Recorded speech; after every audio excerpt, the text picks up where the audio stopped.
In the heart of the mountains Ozark, remote region of Missouri, there is a story that few know and even less dare to tell.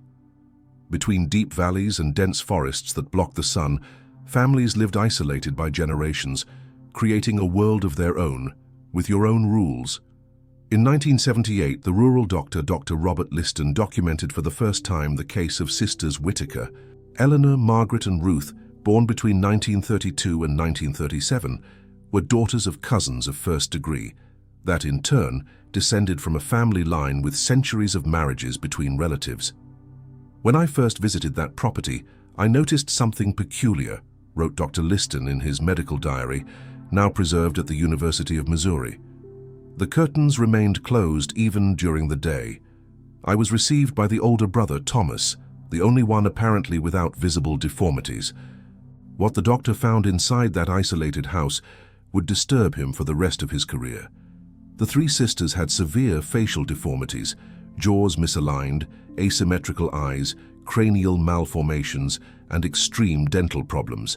Even more impressive, they all wore handmade cloth masks, even inside from home, even in the presence of the family itself. Eleanor, the oldest, was the one who first removed his mask so I could examine it, said Liston. The reflection of pain in his eyes when he realized my initial reaction remains with me to this day. The medical analyses revealed that the Whitaker sisters suffered from mandibulofacial dysastosis, a rare genetic condition usually associated with Treacher-Collins syndrome, but with particularly severe manifestations due to successive marriages, consanguineous. Parish records and local censuses surveyed later, they confirmed at least 7 generations of weddings among cousins in the family. The external world remained ignorant about the existence of the sisters until 1983, when a brief mention in a regional medical newspaper caught the community's attention scientific. However, the family consistently refused any public exposure, protecting the sisters from social scrutiny. The story of the Whitaker sisters is not an isolated case. On the contrary, it represents a broader phenomenon in the isolated rural communities of America, where isolation, geographical, cultural, and religious, created conditions for marriage practices consanguineous persisted long after they were widely abandoned in other places. Check it out if it is already subscribed to this channel. Cases like the Whitaker sisters are rarely documented with this depth, and our research brings to light stories that the society prefers to forget. To fully understand the drama of women who hid their faces behind masks, we need to understand the science behind their conditions. Dr. James Warren, geneticist at the University of Columbia, who studied similar cases in 1992, explains, "Consanguinity itself does not create new genetic mutations. What she does is increase the chance that harmful recessive genes, which usually they would remain numb by generations, manifest when the same genetic variant is inherited from both parents."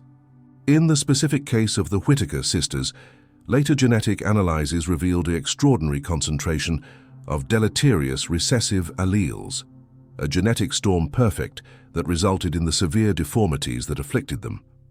The medical records of Shannon County, Missouri, preserved in the Historic Archive state, show that between 1920 and 1970, the incidence of congenital defects in this region, it was 47% higher than the national average. A 1965 public health report, which remained classified by decades due to concerns about stigmatization of community, documented clusters of congenital malformations in specific families. The communities of the Ozark Mountains have developed triple isolation, explains the anthropologist Dr. Sarah Mackenzie, who has studied the region for 2 decades. First, the geographic insulation, with precarious roads and rugged terrain. Second, isolation cultural, with deep distrust of outsiders. Third, genetic isolation, with a limited group of potential partners. This isolation was not accidental. Historical records show that many of these families deliberately fled the scrutiny of the wider society. The Whitaker, for example, were descendants of settlers who settled in the region in the 1830s, deliberately choosing remote lands to avoid religious persecution. The community developed marriage practices that favored unions within the same family circle, often justified by particular religious interpretations and need to keep the earth inside the family. Local church documents dated 1875 show a local pastor defending marriages between cousins such as "blessed by the Lord to maintain lineage of the lineage." In 1952, when Eleanor Whitaker was 20 years old, an itinerant doctor offered surgical treatment to alleviate their deformities. The family refused. According to the report Dr. Liston, they saw the condition of girls not as a disease, but as a divine trial that should be supported with dignity. Masks emerged as a practical solution. Initially made by the mother of girls, and later by themselves, the masks were carefully sewn with dark fabrics, covering most of the face with openings only to the eyes. Rare photographs preserved in the medical archive of Dr. Liston show that the masks were surprisingly elaborated, with embroidered details that suggested an idealized face. The paradoxical tragedy is that the same isolation that contributed to its conditions also protected them from the cruel social scrutiny that would certainly face in the world outdoor. In the few interviews given to Dr. Liston between 1978 and 1985, gathered in his confidential medical archive, partially released for research in 2010, the sisters Whitaker revealed fragments of their extraordinary lives. Margaret, the middle sister, described his daily routine. "We woke up before dawn to do the tasks external. It is better to work when it is dark." The three sisters developed a meticulous system to minimize their exhibition. They cultivated a garden in the back of the property, surrounded by tall trees, created chickens and goats, animals that, according to them, did not care about appearances. The brother Thomas took care of all interactions with the outside world, shopping in the city, negotiations, bank affairs. "Eleanor was the best seamstress I've ever met," said an elderly neighbor in 1992, who occasionally had exchanged eggs for embroidery with the family. "I never saw your face, but your hands created true works of art." The Whitaker house, documented in rare photos of the county file, was a two-story structure with small windows and permanently closed curtains. The interior, according to descriptions, was surprisingly organized and clean, with mirrors notably absent. The walls of the room displayed photographs of distant ancestors, of generations prior to severe deformities. Ruth, the youngest of the sisters, kept a detailed diary, partially preserved in archives of the Historical Society of Missouri. In an entry of 1965, she wrote, "Today I observed my reflection in the well water. For a moment, with the light of the dusk, almost it seemed normal. I dreamed what it would be like to walk around the city without shouting or whether drive away. The masks became more than simple coverage. They were alternative identities. Each sister had several masks for different occasions. Eleanor, the most skilled with needle and line, created masks with subtly different expressions, one with a slight smile for special days, another more neutral for everyday life. The most extraordinary, wrote Dr. Liston, is that even when they are alone in home, they rarely remove the masks.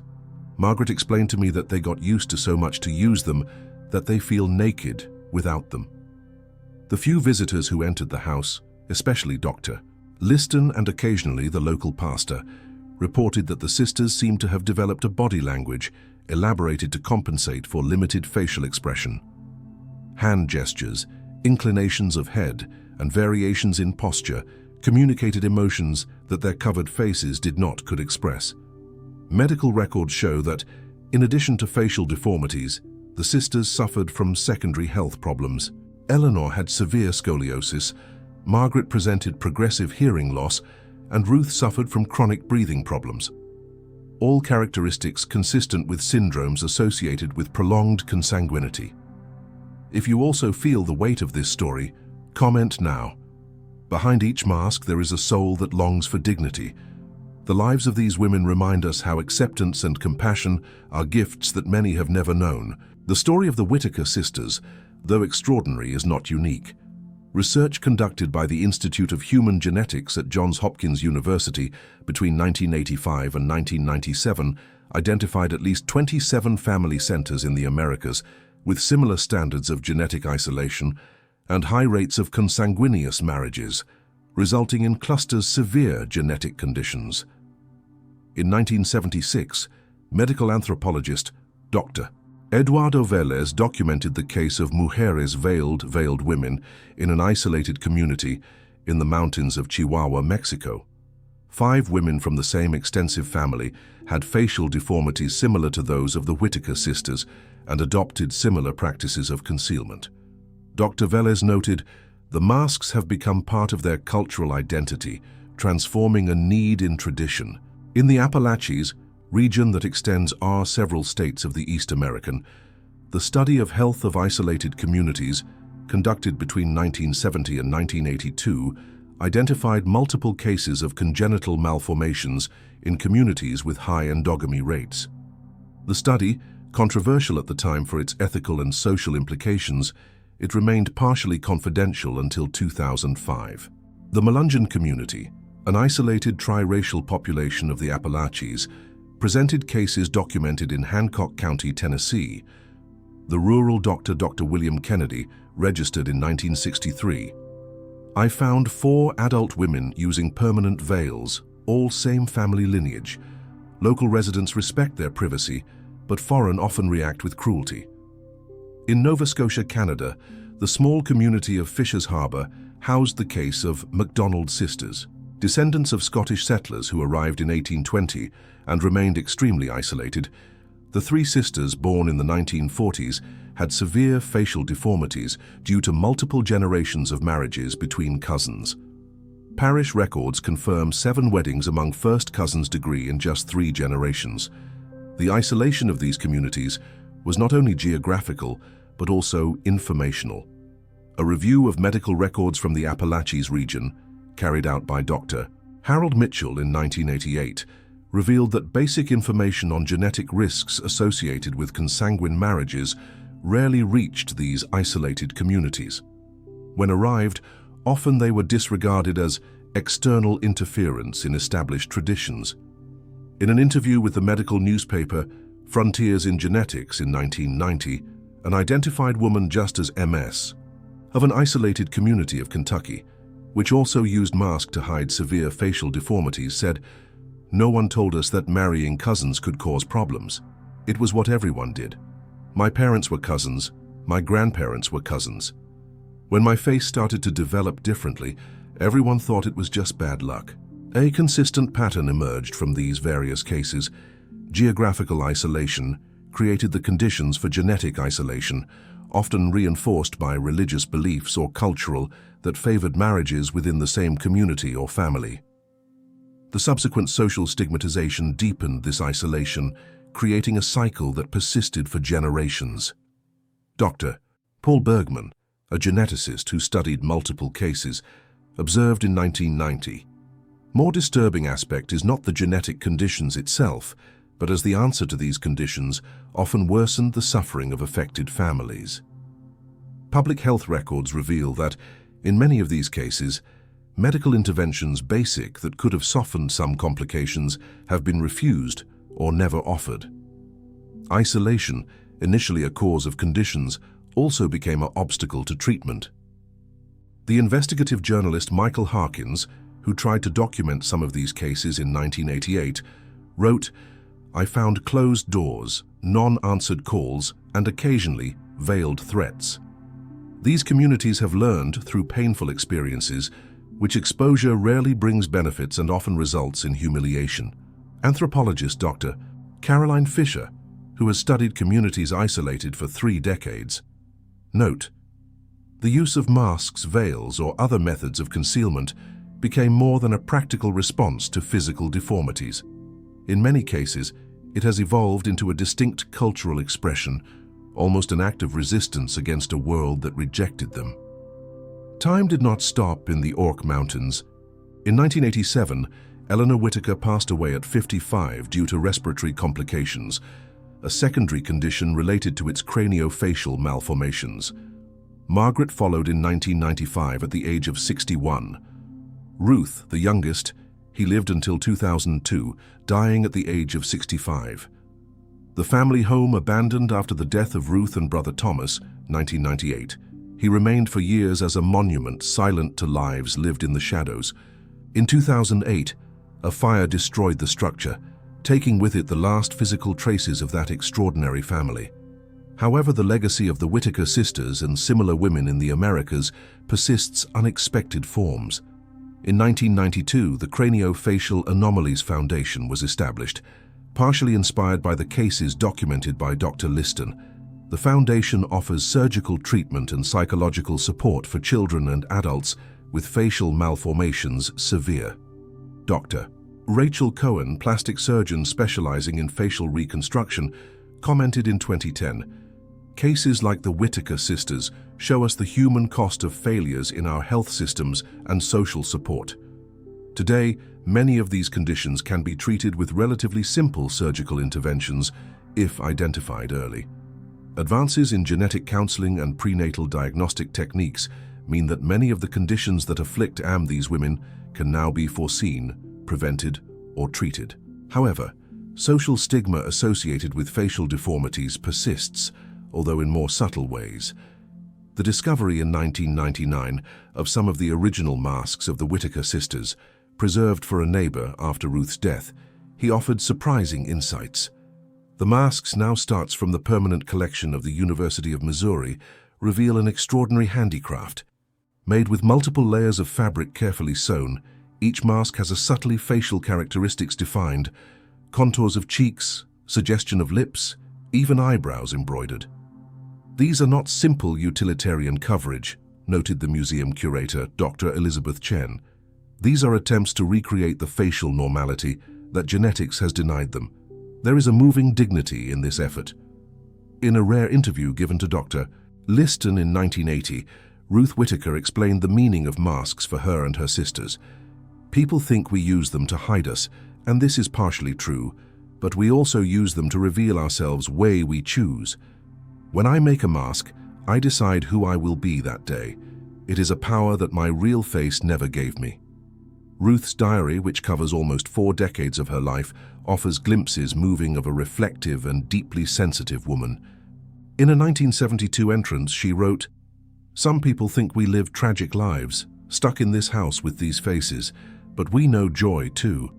When Eleanor plays piano to dusk, when Margaret tells stories that make us laugh to tears, when Thomas returns from the city with a new book to read together.